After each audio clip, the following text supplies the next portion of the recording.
ಇಂದು ಅವರೇ, ನಿಮಗೆ ವಿಶೇಷವಾಗಿ ನಾನು ಧನ್ಯವಾದಗಳನ್ನ ತಿಳಿಸಲೇಬೇಕು. ಯಾಕಂದ್ರೆ ಇವತ್ತು ವೇದಿಕೆ ಮೇಲೆ ಸಂಗೀತದ ಆರಾಧನೆ ಆಗಿದೆ. ವಿಪಿ ಸರ್, ನೀವು ಹಾಡು ಶುರುವಾದಾಗಿಂದ ಅದನ್ನ ಬಹಳ ಆನಂದಿಸ್ತಾ ಇದ್ರಿ ಸರ್.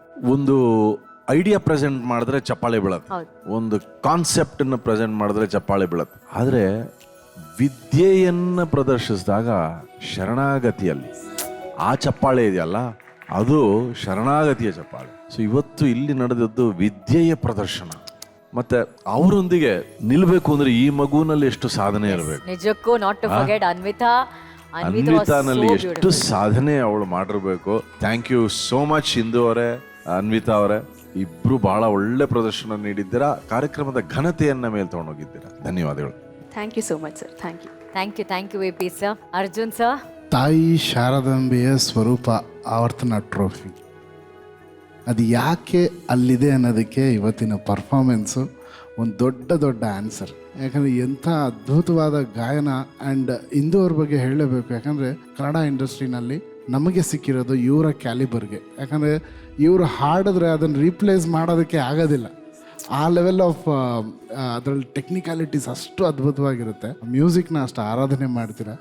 ನಿಜವಾಗ್ಲೂ Anvita, you were amazing. Thank you sir. And ಇಬ್ರು ಒಟ್ಟಿಗೆ ಹಾಡಬೇಕಾದ್ರೆ ಇಟ್ ವಾಸ್ ಲೈಕ್ ಒರಿಜಿನಲ್. ಬಹಳ ಚೆನ್ನಾಗಿತ್ತು. All the best madam. God bless you. Thank you sir. Thank you very much. Thank you Arjun sir. ಮಹಾಗುರುಗಳೇ, ಇಂದು ನಾಗರಾಜ್, ಅಂದು ನಾಗರಾಜು, ಇಂದು ನಾಗರಾಜ್, ಇಂದು ನಾಗರಾಜ್. ಅದೆಷ್ಟು ಚೆನ್ನಾಗಿ ಕೊಂಬಂದಿರ್ಗೆ ಹಾಕಿದ್ದಾರೆ ನೋಡಿ ಅಲ್ಲಿ. ನಾನು ಒಂದು ಒಳ್ಳೆ ಮಾಹಿತಿ ಹೇಳಬೇಕು. ಕನ್ನಡ ಚಿತ್ರರಂಗದಲ್ಲಿ ಸಂಗೀತ ಎಲ್ಲ ರಂಗ ಸಂಗೀತದಿಂದಲೇ ಪ್ರಭಾವಿತವಾಗಿರ್ತಿತ್ತು ಮೊದಲು. ಅದಾದಮೇಲೆ ಕರ್ನಾಟಕ ಸಂಗೀತದ ಪ್ರಭಾವ ಹೆಚ್ಚಿಗೆ ಬಂತು ಸಿನಿಮಾಗಳಲ್ಲಿ. SK ಕರೀಂ ಖಾನ್ ಅಂತ ಅತಿ ದೊಡ್ಡ ಜನಪದ ತಜ್ಞರು, ಅವ್ರಿಗೊಂದು ಆಲೋಚನೆ ಇತ್ತು. ಏನು ಅಂದರೆ, ನಮ್ಮ ಚಿತ್ರಸಂಗೀತಕ್ಕೆ ಹಿಂದೂಸ್ತಾನಿ ಸಂಗೀತವೂ ಬರಬೇಕು ಅನ್ನೋದು ಅವರ ಆಲೋಚನೆ. ಅವರಿಗೆ ಅದ್ಭುತವಾದ ಗೆಳೆಯ M ವೆಂಕಟರಾಜು ಅಂತ, ಅವರು ಅದ್ಭುತವಾದ ಹಿಂದೂಸ್ತಾನಿ ಸಂಗೀತದ ಹಾರ್ಮೋನಿ ವಾದಕರು. ಅವರನ್ನ ತಂದು ಭಕ್ತ ಕನಕದಾಸ ಚಿತ್ರದ ಮುಖಾಂತರ ಕನ್ನಡ ಚಿತ್ರರಂಗಕ್ಕೆ ಪರಿಚಯಿಸಿದ್ರು. ಅವರು ಮಾಡಿದ್ದೇ 6 ಅಥವಾ 7 ಸಿನಿಮಾ ಹಾಡುಗಳು. ಅಷ್ಟು ಹಾಡುಗಳು ಇವತ್ತು ನಮಗೆ ಪಾಠ. ಆಕ್ಚುಲಿ ಹಿಂದೂಸ್ತಾನಿ ಸಂಗೀತವನ್ನ ಚಿತ್ರಸಂಗೀತಕ್ಕೆ ಅಳವಡಿಸಿದ ಕೀರ್ತಿ M ವೆಂಕಟರಾಜು ಅವರಿಗೆ ಸಲ್ಲೋದದು. ನನ್ನ ಮಾನಸಿಕ ಗುರು M ವೆಂಕಟರಾಜು. ನೀನು ಈ ಹಾಡನ್ನ ಹಾಡಿ ಕನ್ನಡ ಚಿತ್ರರಂಗದ ಸಂಗೀತದ ಶಕ್ತಿಯನ್ನು ತೋರಿಸಿದೀಯಮ್ಮ. ನಿಜವಾಗಿಯೂ ನನಗೆ ಬಹಳ ಸಂತೋಷ ಆಯಿತು. ಆಲ್ ದಿ ವೆರಿ ಬೆಸ್ಟ್ ಅಮ್ಮ. I enjoyed every phrase of yours. Thank you so much sir. ಬಹಳ ದೊಡ್ಡ ಮಾತು. Thank you sir. Thank you ಮಹಾಗುರುಗಳೇ. ಇವತ್ತು ಇಂದು ಅವರ ಹಾಡನ್ನ ಕೇಳಿ ಎಲ್ಲರೂ ಚಪ್ಪಾಳೆ ಹೊಡೆದಿದ್ದೀವಿ, ಎಲ್ಲರೂ ಎದ್ದು ನಿಂತಿದ್ದೀವಿ, ಎಲ್ಲರ ಮನಸ್ಸು ಖುಷಿ ಆಗಿದೆ. ಆದ್ರೆ ಇಲ್ಲಿ ಒಬ್ರು ಮಾತ್ರ ಖುಷಿಗಿಂತ ಇನ್ನೊಂದು ಪದ ಏನಾದರೂ ಹೆಚ್ಚಾಗಿ ಯೂಸ್ ಮಾಡುವಂತ ಪದ ಇದ್ರೆ ಅದನ್ನ ಅನುಭವಿಸಿದರೆ ಅದು ನಿಮ್ಮ ಸಿಸ್ಟರ್.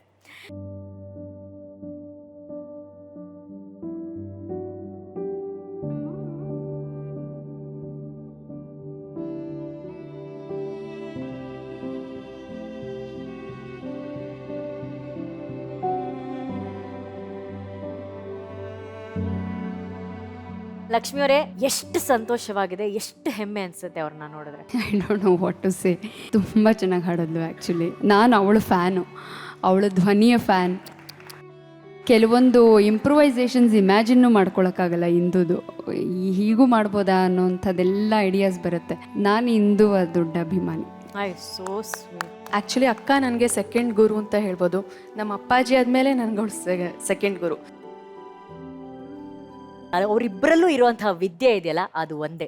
ಆ ವಿದ್ಯೆನ ಇವರಿಬ್ರಿಗೂ ಕಾಣಿಕೆಯಾಗಿ ಕೊಟ್ಟಂತ ಅವರ ಗುರು ಇವತ್ತು ಅವ್ರಿಗೋಸ್ಕರ ಒಂದು ಮಾತನ್ನ ಹೇಳಿ ಕಳಿಸಿದ್ದಾರೆ. ಅದನ್ನ ನೋಡೋಣ.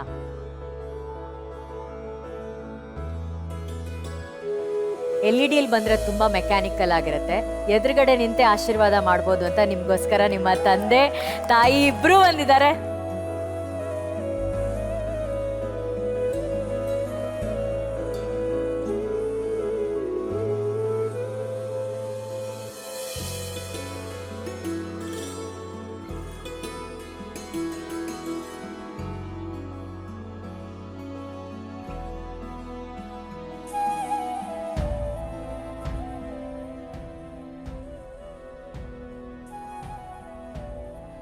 ಮಹಾಗುರುಗಳು ಯಾವಾಗ್ಲೂ ಹೇಳ್ತಾರೆ, ಅದು ದೊಡ್ಡ ಸಂಗೀತದ ಪರಂಪರೆ, ಅದು ದೊಡ್ಡ ಸಂಗೀತದ ಪರಂಪರೆ ಅಂತ ಹೇಳಿ ಆ ಪರಂಪರೆ ನೋಡಿ ವೇದಿಕೆ ಮೇಲೆ ನಿಂತಿದೆ ಇವತ್ತು. ನಾಗರಾಜ್ ಸರ್ 37 ವರ್ಷಗಳ ಕಾಲ ಇಂಗ್ಲಿಷ್ ಉಪನ್ಯಾಸಕರಾಗಿದ್ದು ಅಸಂಖ್ಯಾತ ಕಚೇರಿಗಳನ್ನ ಕೊಟ್ಟು ದೇಶ ವಿದೇಶಗಳಲ್ಲಿ ಶಿಷ್ಯ ವೃಂದವನ್ನ ತಯಾರು ಮಾಡಿದ್ದಾರೆ. ಸುಗಮ ಸಂಗೀತವನ್ನ ಕಂಪೋಸ್ ಮಾಡಿದ್ದಾರೆ. ಇಂದು ಹಾಗೂ ಲಕ್ಷ್ಮಿ ಮೇಡಮ್ ಅವರಿಗೆ ಈಗಲೂ ಪಾಠವನ್ನ ಹೇಳ್ಕೊಡ್ತಿದ್ದಾರೆ. ಆ್ಯಂಡ್ ಆ ಗುರುಗಳ ಹತ್ರ, ತಂದೆಯಾಗಿಲ್ಲ ಗುರುಗಳ ಹತ್ರ ಇಬ್ಬರೂ ಮಕ್ಕಳು ಇವತ್ತು ಪಾಠ ಕಲಿತಾ ಇದ್ದಾರೆ. ಅಂತ ಸಂಗೀತ ವಿದ್ವಾನ್ ಶ್ರೀಯುತ ನಾಗರಾಜ್ ಸರ್ ವೇದಿಕೆ ಮೇಲಿದ್ದಾರೆ. ರಾಧಾ ಅಮ್ಮಗೂ ಕೂಡ ಆತ್ಮೀಯವಾದ ಸ್ವಾಗತ. ಆ ಗುರುಗಳಿಗೆ ಒಂದು ದೊಡ್ಡ ಚಪ್ಪಾಳೆ ಬರಬೇಕಪ್ಪ ಪ್ಲೀಸ್. ನಿಮ್ಮ ಈ ಅಭಿಮಾನ, ಪ್ರೀತಿ, ವಿಶ್ವಾಸಕ್ಕೆ ನಾನು ಆಭಾರಿಯಾಗಿದ್ದೇನೆ. ನನಗೆ ಏನನ್ಸುತ್ತೆ ಅಂತಂದರೆ, ಈ ಸ್ಥಳ ಒಂದು ಸರಸ್ವತಿ ಇರ್ತಕ್ಕಂತಹ ಒಂದು ನಿವಾಸ. ಇದು ಒಂದು ಜ್ಞಾನ ಕೇಂದ್ರ. ಈ ಜ್ಞಾನ ಕೇಂದ್ರದ ದೊಡ್ಡ ಶಿಖರವಾಗಿ, ಶಿಖರದ ಮುಕುಟವಾಗಿ ವಿಜೃಂಭಿಸ್ತಾ ಇರ್ತಕ್ಕಂತಹವರು ನಮ್ಮ ಆತ್ಮೀಯರಾಗಿರ್ತಕ್ಕಂತಹ ನಾದು ಬ್ರಹ್ಮ ಹಂಸಲೇಖ ಅವರು. ಮತ್ತೆ ಇಲ್ಲಿ ತರಬೇತಿಯಾಗಿರ್ತಕ್ಕಂಥವರು ಹಾಡಿರೋರು ಎಷ್ಟು ಜನ ಇವಾಗ ಆಗಲೇ ಮ್ಯೂಸಿಕ್ ಫೀಲ್ಡಲ್ಲಿ, ಈ ಫಿಲಮ್ ಫೀಲ್ಡಲ್ಲಿ ಪ್ಲೇ ಬ್ಯಾಕ್ ಸಿಂಗರ್ಸ್ ಆಗಿ ಆಗಲೇ ಹೊರಗೆ ಬಂದ್ಬಿಟ್ಟಿದ್ದಾರೆ. ಅಂದ್ರೆ ಈ ಸ್ಟೇಜಿನ ಮಹತ್ವನೇ ಅಂಥದ್ದು. ಆ ಮಹತ್ವಕ್ಕೆ ಕಾರಣ ಏನು ಅಂತಂದ್ರೆ ಈ 3 ಜನ ತ್ರಿಮೂರ್ತಿಗಳು. ಬರೀ ಇಷ್ಟೇ ಅಲ್ಲ, ಅನುಶ್ರೀ ಒಬ್ಬರು ಸ್ಟೇಜ್ನಲ್ಲಿದ್ದರೆ ಆ ಸ್ಟೇಜ್ ಪೂರ್ತಿ ಕುಣಿತಾ ಇರುತ್ತೆ. ಆ ಎಷ್ಟು ಲೈವ್ಲಿ ಆಗಿರುತ್ತೆ ಅಂತಂದರೆ ಅಷ್ಟು ಲೈವ್ಲಿ ಆಗಿರುತ್ತೆ. ಒಬ್ಬ ತಂದೆಯಾಗಿ ಈ ವೇದಿಕೆಯಲ್ಲಿ ಮಕ್ಕಳನ್ನ ಈ ರೀತಿ ನೋಡಬೇಕು ಅಂತ ಬಹಳ ಕನಸನ್ನು ಕಂಡಿದ್ದೆ. ನನಗೆ ಏನು ಅಂದರೆ, ಮ್ಯೂಸಿಕ್ ಅಂದರೆ ಈ ಭಾವಗೀತೆ ಆಗಬಹುದು, ಜಾನಪದ ಗೀತೆ ಆಗಬಹುದು, ಚಿತ್ರಗೀತೆ ಆಗಬಹುದು, ಎಲ್ಲವೂ ಸಂಗೀತವೇ. ಇದು ಆರಿಜನ್ನು, ಇದೆಲ್ಲ ಬ್ರ್ಯಾಂಚಸ್ಸು ಅಷ್ಟೇ. ಅದರಿಂದ ನನಗೆ ಯಾವ ಭಾವನೆಯೂ ಇಲ್ಲ. ಒಳ್ಳೊಳ್ಳೆ ಚಿತ್ರಗೀತೆಗಳನ್ನು ಸಂತೋಷವಾಗಿ ಆಗಲಿಂದ ನನ್ನ ಮಕ್ಕಳಿಗೆ ಎಂಕರೇಜ್ ಮಾಡೋಕ್ಕೆ ಹೊರಟೆ. ಹಾಗೆ ಇವರ ಈ ಪ್ಲೇ ಬ್ಯಾಕ್ ಸಿಂಗರ್ ಆಗೋದಕ್ಕೆ ಮೊದಲು ಪ್ರಾರಂಭದ ಹೆಜ್ಜೆ ಯಾರಪ್ಪ ಅಂದರೆ ಮಹಾಗುರುಗಳು ನಾದು ಬ್ರಹ್ಮ ಹಂಸಲೇಖ ಸರ್ ಅವರ ಫಿಲಮ್ಗೆ ಹಾಡಿಸಿದ್ರು. ಅದು ಪ್ರಾರಂಭದ ಹೆಜ್ಜೆ. ಅದರಿಂದ ಯಾವತ್ತೂ ಇದು ಬಂದ ತಕ್ಷಣ, ಇವ್ರ ನೇಮ್ ಆ್ಯಂಡ್ ಫೇಮ್ ಬಂದ ತಕ್ಷಣ ಮೊದಲನೇ ಹೆಸರು ನಾವು ಯಾರನ್ನ ಜ್ಞಾಪಿಸ್ಕೊಳ್ಬೇಕು ಅಂತಂದರೆ ಹಂಸಲೇಖ ಸರ್ನ ಜ್ಞಾಪಿಸ್ಕೊಳ್ಬೇಕು. ಮಹಾಗುರುಗಳೇ, ಇದ್ರ ಬಗ್ಗೆ ನಿಮ್ಮ ಒಂದೆರಡು ಮಾತು ಪ್ಲೀಸ್.